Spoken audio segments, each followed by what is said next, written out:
O nosso boa noite a todos.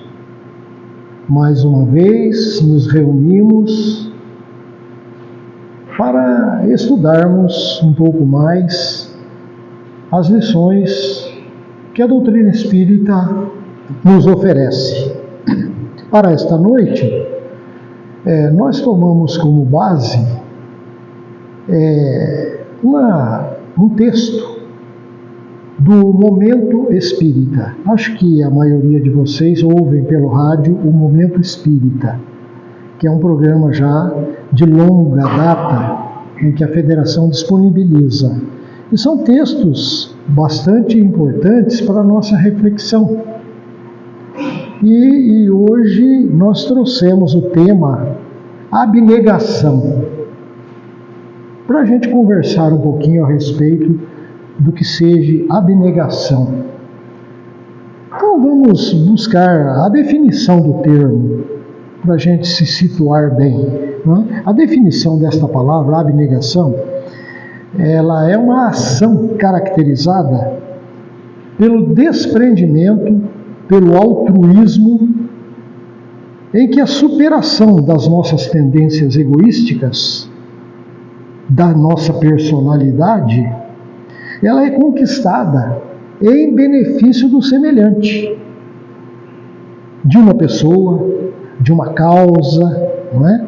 É uma dedicação extrema que a pessoa faz em benefício de outro. Isso é abnegação. Existe também a abnegação no campo religioso, por exemplo.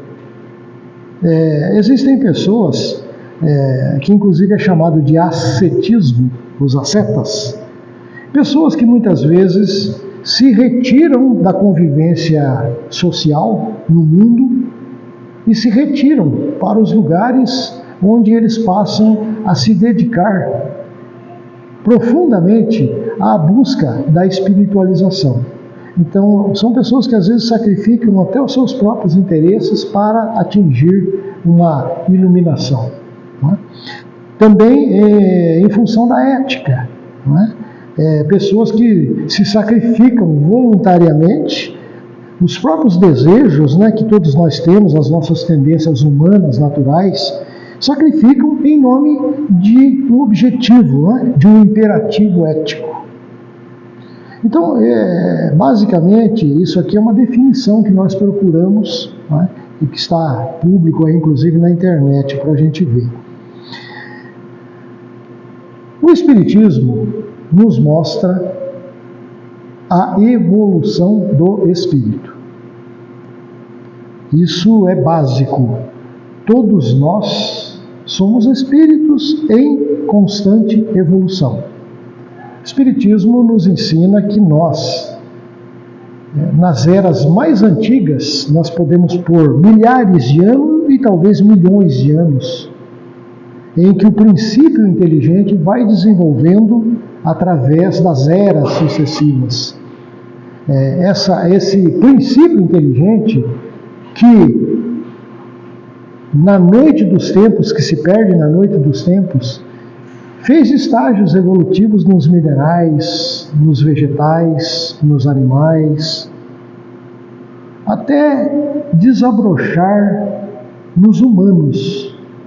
Isso, quem estuda antropologia já vê isso daí, que a espécie humana foi desenvolvendo ao longo dos milhares e milhares de anos. O Espiritismo coloca o princípio inteligente estagiando nesses corpos materiais, na materialidade, para desenvolver a consciência. Quando nós dissemos consciência, nós nos referimos àquilo que comumente nós chamamos de espírito, ou alma, não é? Em termos religiosos, nós dizemos que nós temos um espírito, temos uma alma, não é?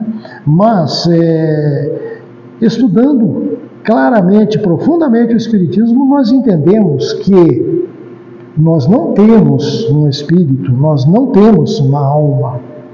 Somos nós que somos o próprio Espírito. Nós é que somos e que constantemente nós trocamos de corpos. e fazemos estágios evolutivos ao longo dos milhares e milhares de anos, desenvolvendo assim a consciência. Então, essa evolução, que nós partimos lá da simplicidade, da ignorância, sem nenhum conhecimento, sem nenhuma experiência, nós vamos adquirindo essa maturidade espiritual ao longo dos milhares de anos. Então, é um fenômeno complexo, a evolução humana. Quando nós, como consciências incipientes ainda, iniciamos essas jornadas lá nas cavernas, nós éramos trogloditas, homens das cavernas, há milhares e milhares de anos atrás, nós éramos excessivamente egoístas.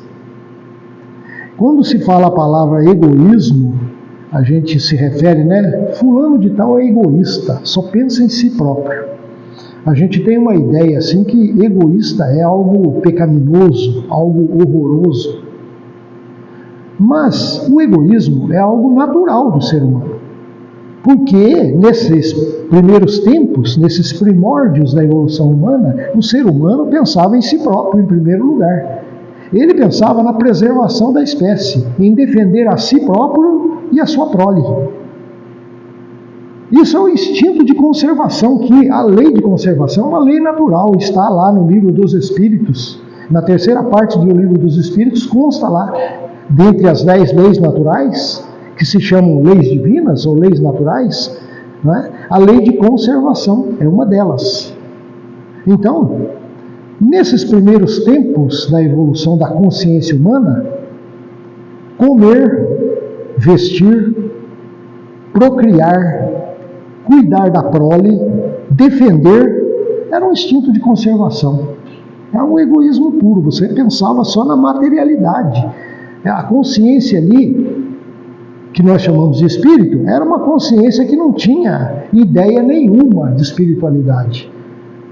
Você estava ali desenvolvendo os 5 sentidos físicos, do corpo físico mesmo. Então é uma predominância da natureza física, em detrimento ainda, pela falta de conhecimento, da espiritualidade. Mas o tempo vai se desenrolando.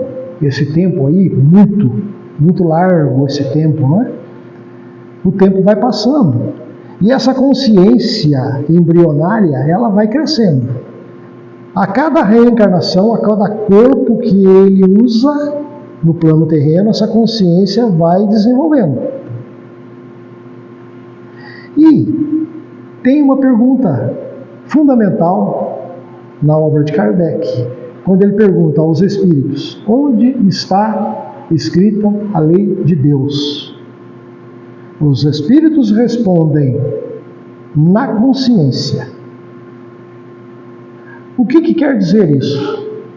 Que tudo no processo evolutivo do ser humano transcorre-se dentro do foro íntimo da consciência de cada um de nós. Com o tempo, com o desenvolvimento, começa a surgir os primeiros lampejos de escolhas, de livre escolhas.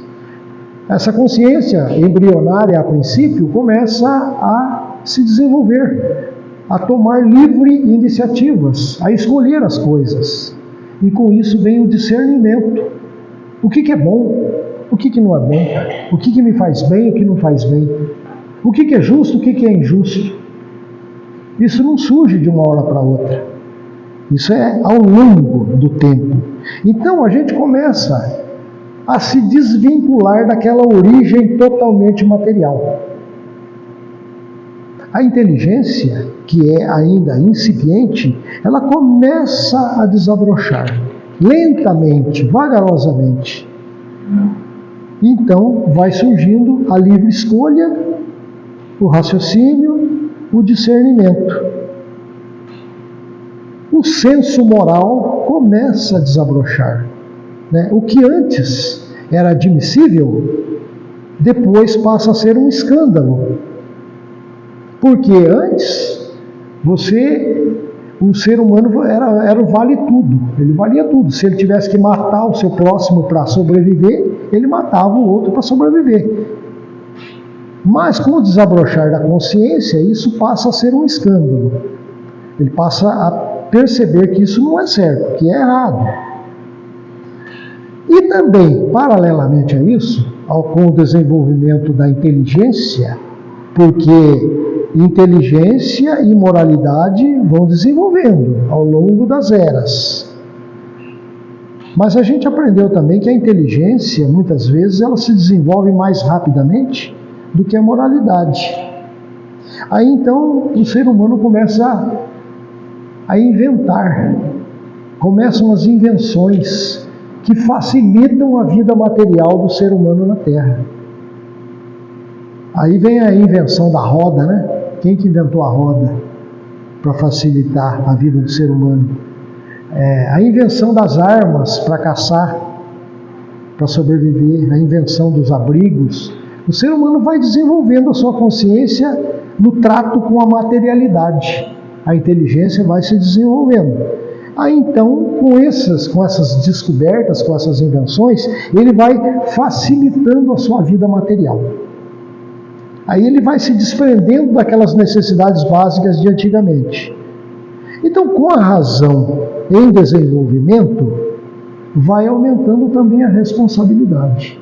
Nós sempre falamos aqui, se você tem livre-arbítrio, você pode escolher à vontade os caminhos que você quer. Paralelamente com isso, também vai surgindo a responsabilidade. Nós vamos nos tornando cada vez mais responsáveis pelos nossos atos. E esses atos, sejam eles certos ou errados, eles são escola para nós, são lições de vida. Não é? Tanto é que, em termos religiosos, principalmente as religiões, tratam esses erros humanos como pecado. Quando nós vivemos contrariando a lei divina, quer dizer, a lei natural do universo, nós entramos em atrito com a lei, vamos dizer assim, vivemos na contramão da lei do universo, nós colhemos resultados, colhemos consequências que são educativas para nós. E muitas vezes esses erros humanos são tratados como pecados. Em termos religiosos, são tratados como afronta a Deus. E nós seríamos punidos por esses erros. Mas o Espiritismo nos mostra claramente que não é bem assim que acontece. Não existe nunca um julgamento externo de um pretenso Deus que está lá no céu, comandando tudo e comandando o nosso livre-arbítrio aqui na Terra. Nós entendemos que, com a lei, ela está inscrita indelevelmente em nossas consciências, mas que nós vamos gradativamente, lentamente, tomando consciência dessas leis. Então, esse processo vai ocorrendo intimamente, no foro íntimo da consciência. Então, nós próprios é que erramos e refazemos, e nos corrigimos e recapitulamos. Então, essa luta, ela acontece no foro íntimo das nossas consciências. Não tem uma intervenção externa para nos julgar. Então, com esse desenvolvimento das responsabilidades, o que gera isso? Gera um conflito ético e moral no foro íntimo da nossa consciência. A respeito disso aqui, tem uma passagem evangélica muito conhecida, quando Jesus diz assim: não penseis que vim trazer paz à terra, mas vim trazer a espada. Isso no Evangelho segundo o Espiritismo está lá, moral estranha. Mas como? Jesus não foi o semeador da paz? Como é que ele diz que veio trazer a espada, que não veio trazer a paz?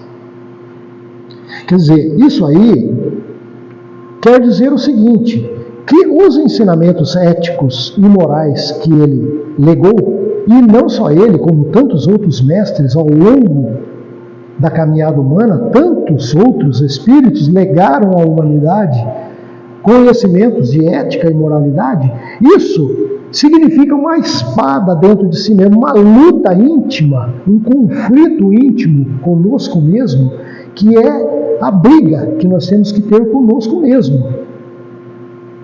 Nós temos as tendências do passado, que são fortes dentro de nós, mas nós já temos lampejos de melhoria, de desenvolvimento do amor, da fraternidade. Então existe um conflito íntimo. E para domar esse conflito dá muito trabalho, não é? Nós aspiramos a realizações intelectuais e afetivas. Nós começamos a desenvolver o amor pelo próximo, a princípio pelos nossos entes queridos, dentro do próprio lar. Nós vamos diminuindo a nossa cota de egoísmo para aumentar a nossa cota de amor e fraternidade.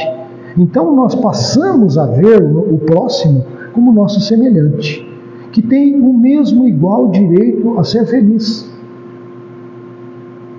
Existe uma igualdade básica, não é? As próprias religiões dizem que Deus é único, é o mesmo para todos, que Deus não faz distinção das pessoas. E quando nós falamos isso, repetidamente nós falamos isso aqui. Nas nossas exposições, repetidamente nós falamos isso aqui. Ora, se existe uma igualdade básica entre todos os seres humanos, por que a tamanha variedade de situações que existe na Terra, de felicidades e infelicidades, de sabedoria e de ignorâncias, de bondade e de truculências? Por que existe isso na face da Terra? Se religiões grandes, as 3 maiores religiões, não ensinam essa caminhada evolutiva do espírito, não falam sobre reencarnação, não ensinam o semelhante, os seus seguidores, que você é um espírito de milênios, que vem trocando de corpos e evoluindo a consciência. Se eles não dizem isso, não ensinam isso, como que você vai explicar, então, essa grande diferença de espíritos de todo tipo que existe na face da Terra, se você tem uma vidinha só aqui na Terra? Isso é inconcebível, a nossa razão não aceita isso. Nós temos que entender a evolução da consciência humana através dos milênios. Aí sim, cada um é responsável pelo seu crescimento, pelo aceleramento do seu processo evolutivo ou pelo atraso do seu processo evolutivo. Ninguém vai ser condenado eternamente por ter errado. O que nós podemos é nos atrasarmos, mas aí pela nossa livre escolha, pela nossa vontade própria. Cabe a cada um de nós nos esforçarmos para acelerar o nosso processo, buscar a nossa corrigenda, a nossa melhoria. Isso que o Espiritismo cobra de cada um de nós, a nossa melhoria. Então, existe uma igualdade básica, mas por que existe essa diferenciação? Porque muitos espíritos já caminharam à frente. Muitos espíritos se dedicaram pela força de vontade, pela busca, por servir, por aprender. Esses espíritos caminharam à frente. Outros espíritos não. Outros espíritos, igualmente, pela sua própria vontade, ou talvez por sua indolência, por sua preguiça mental, não quiseram caminhar e se atrasaram na caminhada evolutiva, ficaram atrasados. Não serão punidos, ninguém é punido, não é? Nós sofremos as consequências do atraso por não querer evoluir. Valores positivos, todos nós vamos conquistando. Valores éticos, morais, desenvolvimento da consciência, da intelectualidade, nós vamos desenvolvendo. Só que, paralelamente a isso, nós também temos vícios e paixões. Vícios e paixões nós adquirimos também nas nossas vivências equivocadas, nas nossas vivências erradas. E adquirimos vícios. E depois dá muito trabalho para a gente domar. O Espiritismo diz: reconhece-se o verdadeiro espírita pela sua transformação moral, pelos esforços que faz consigo mesmo para domar as suas más tendências, as suas más inclinações. Isso é o que dá um trabalho para todos nós. domarmos as nossas viciações. Isso não é fácil? Não é fácil. Séculos, milênios são gastos através das sucessivas reencarnações para o espírito buscar a ascese, ascender, crescer, evoluir. Já diz a doutrina espírita que o maior entrave para a nossa evolução, nosso crescimento, é o orgulho e o egoísmo. Esta lição fala do egoísmo, que é o apego ao mundo material. Então, lógico, nós estamos reencarnados aqui no planeta Terra, nós necessitamos da matéria, de tudo que é da materialidade. Nós trabalhamos, batalhamos, adquirimos os nossos bens materiais. Ótimo, isso é importante, nós precisamos. É através disso que a consciência evolui. Mas nós temos que ter consciência de que não somos essa materialidade. Quanto mais aferrado às coisas da materialidade, mais fica constatado o pouco conhecimento que nós temos da realidade maior. O eu sou.